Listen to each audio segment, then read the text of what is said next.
sir. Wow. You've written 2 books. I've written 4 books. 4 books. But I only have 2 in the office with me today. But yeah, I've written 4. The Futurist, a novel called Holy Water, a book about advertising, and then this latest one, which is a little bit different, called The Last Trade. So you are a successful author and a successful ad guy at the same time.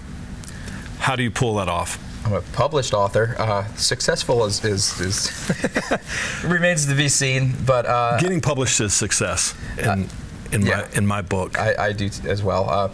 So I went to NYU at night. I took creative writing courses while I was writing ads by day, and it's always been sort of like an outlet rather than an either-or proposition. At my first agency, a creative director said to me, "Do you want to be a great ad guy or a great novelist?"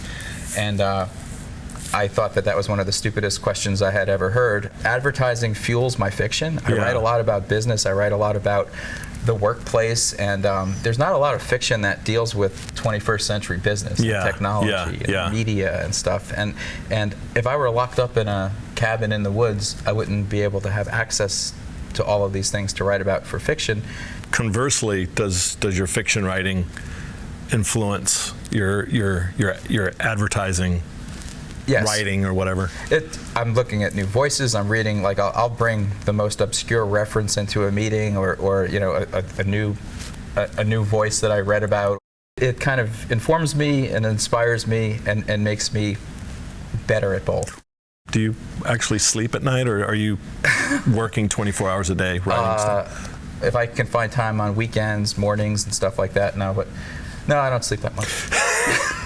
I'm going to do a little setup here, and you can tell us about your trailer for this new book. Who shot that with you? And Jonah Oskow, who works here at Level 2, and my friend Aaron Smith. So The Last Trade is set in Wall Street and hedge funds and that whole financial world. So we went down to Wall Street Station on the subway and basically ran down the streets of Lower Manhattan with the GoPro cam. And if you ever want to attract the attention of our friends in law enforcement in New York City, it's to sprint through the New York Stock Exchange with something mounted to your head. Jonah, who's a fantastic editor, just made it like a labor of love. He was adding drones in the Manhattan skyline. He did all these crazy titling things. So it was just shot quickly. Don't tell our clients how quickly and how efficiently. But,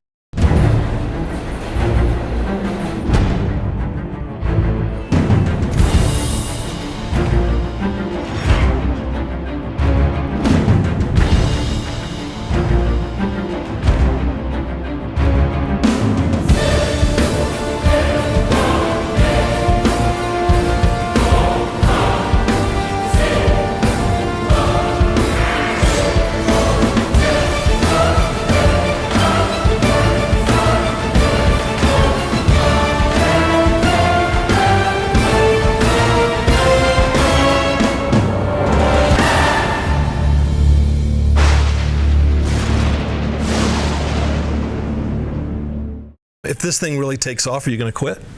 I did that once.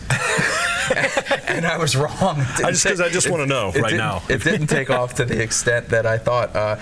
Do you have to do a lot of research? I did. After I wrote The Futurist, I was invited by a hedge fund to come speak to them about your experience in business, and then they kept inviting me back, and then they made me a research fellow. Don't live in this insular ad world. Feed off of all of it and then figure out how one can inform the other. That's amazing. So you have a nom de plume.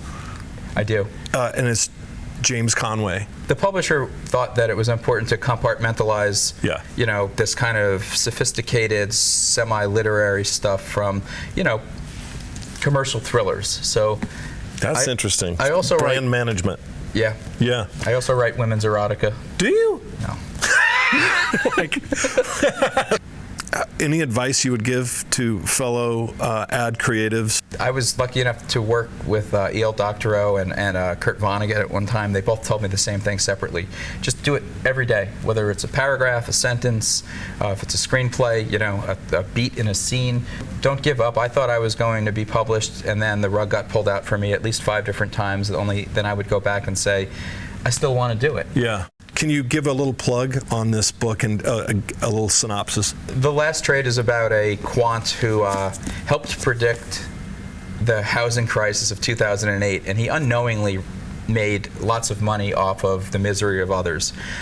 So he's having a crisis of conscience, and at his hedge fund he realizes that there are people who are doing a lot of bad things, and he goes on this quest of redemption to try to stop a really bad thing happening in the economy. Is it on the newsstands now? It will be out June 14th everywhere.